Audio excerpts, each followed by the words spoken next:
நம்ம கிட்ட 5 யானைகள் இருக்கு. இந்த 5 யானைகளும் வேற வேற திசையில நம்மளை இழுக்குது. இதுல ஒரு யானைக்கு மதம் பிடிச்சாலும் நம்ம வாழ்க்கை சிதைஞ்சு போயிடும். இந்த 5 யானைகளையும் அடக்க உங்ககிட்ட ஒரே ஒரு ஆயுதம் தான் இருக்கு. அது என்னன்னு வள்ளுவர் சொல்றாரு தெரியுமா? உரனென்னும் தோட்டியான் ஓரைந்தும் காப்பான் வரனென்னும் வைப்பிற்கோர் வித்தது. அதாவது இந்த 5 யானைகள் அப்படிங்கிறது நம்மளுடைய ஐம்புலன்கள். பார்வை, சுவை, கேட்டல், மனம், தொடுதல். இந்த 5ம் நம்மளை எப்பவும் சிற்றின்பங்கள் பின்னாடி எடுத்துக்கிட்டே இருக்கும். உரன் அப்படின்னா அறிவு, இல்லைன்னா மன உறுதின்னு சொல்லலாம். தோட்டி அப்படின்னா யானையை அடக்க பாகன் வச்சிருக்கிற அங்குசம். அறிவுங்கிற அங்குசத்தை வச்சு இந்த 5 புலன்களையும் யார் ஒருத்தர் அடக்கி ஆள்றாரோ அவர் தான் மேலான உலகத்துக்கே ஒரு விதை போன்றவர் அப்படிங்கிறது தான் இங்க அர்த்தம். அதாவது மிகப்பெரிய மாற்றத்துக்கான ஆரம்பமே அவர் தான். இன்னைக்கு இருக்கிற உலகத்துல நம்மளுடைய டிஜிட்டல் அடிக்ஷன் கண்ணுக்கும் காதுக்கும் பிடிச்சிருக்குன்னு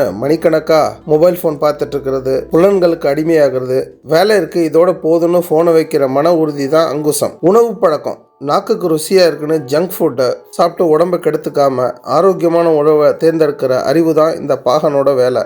கவனச்சிதறல், ஒரு இலக்கை நோக்கி போகும்போது தேவையில்லாத ஆசைகள் நம்மளை திசை திருப்போம். இந்த இடத்துல வேண்டான்னு சொல்ற வைராக்கியம் தான் உங்களை வெற்றி பாதையில கொண்டு போகும். புலன்களை அடக்குவது அப்படிங்கிறது ஆசைகளே இல்லாம இருக்கிறது இல்ல.